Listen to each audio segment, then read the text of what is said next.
Hi everyone, my name is Alan, and my best friend is my grandfather. This might seem a little weird to you. I'm a normal guy and I do have friends my own age, but I really like hanging out with him.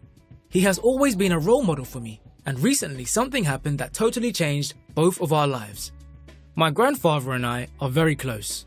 He taught me how to ride a bike and even play baseball. There was this one time where I hit the ball and it went right through the neighbor's window. And instead of telling me off, we both just hid behind the fence. Mrs. Scott, the old fat lady who lived next door, was furious about what happened. She hung out of the broken window, screaming that I should be glad I wasn't her grandkid, because if I was, she would slap me with her slipper. Grandpa and I laughed hysterically, while she continued to scream and shout. He always acted like he was my age, and it was so fun to be around him.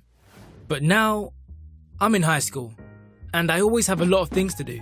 Homework, prepping for final exams, a part-time job at a coffee shop, and hanging out with my friends have made me too busy to see Grandpa as often as I did before. That's why I try to give him a call at least twice a week. My grandma passed away a long time ago, and my grandpa has become quite lonely.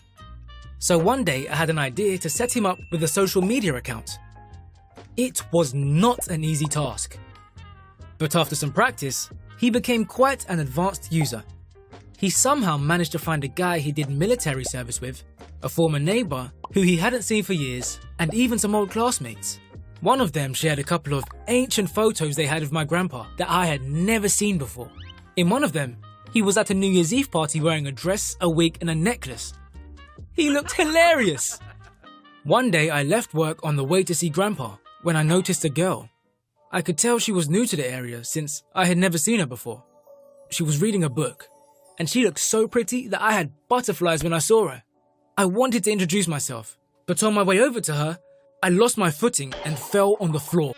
And instead of going over to her, I got up and ran away as fast as I could, hoping she didn't see anything.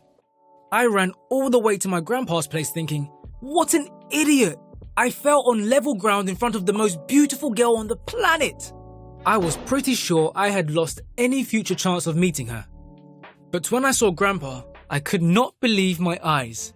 A brand new suit, brand new shoes, and a buttonniere. He looked outstanding. Where are you off to, young man? I asked. He told me he was going on a date with a lady he met on Facebook. They'd been chatting for a couple of days and she seemed very nice and interesting. It was really impressive watching my grandpa go from barely knowing what the internet was to dressing up to meet a lady he met on Facebook. I wished him good luck. And on my way home I thought, why don't I follow in the footsteps of my role model and go and talk to that girl? The next day I rushed to the same spot, hoping to meet her, but she didn't show up that day, or the day after. One day, when I had almost given up the idea of meeting her, somebody touched my shoulder. To my astonishment, it was her.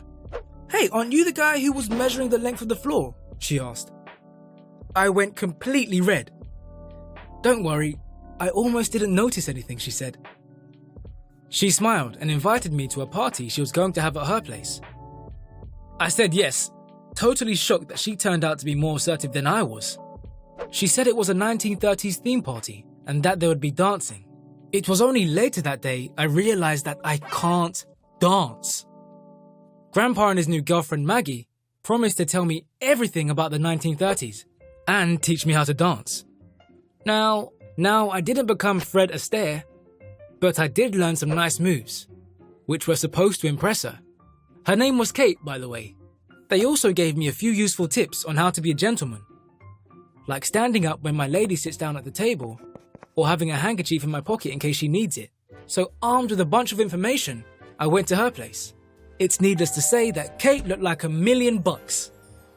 And the whole dancing thing went more than perfect. I also impressed her by being a gentleman, as Grandpa advised. And now there are 2 more happy couples in the world. For me, this story proves that true love can find you at any place and at any age. Agree? Do you believe in those happily ever after stories? Share your opinion in the comments. And don't forget to give this a like.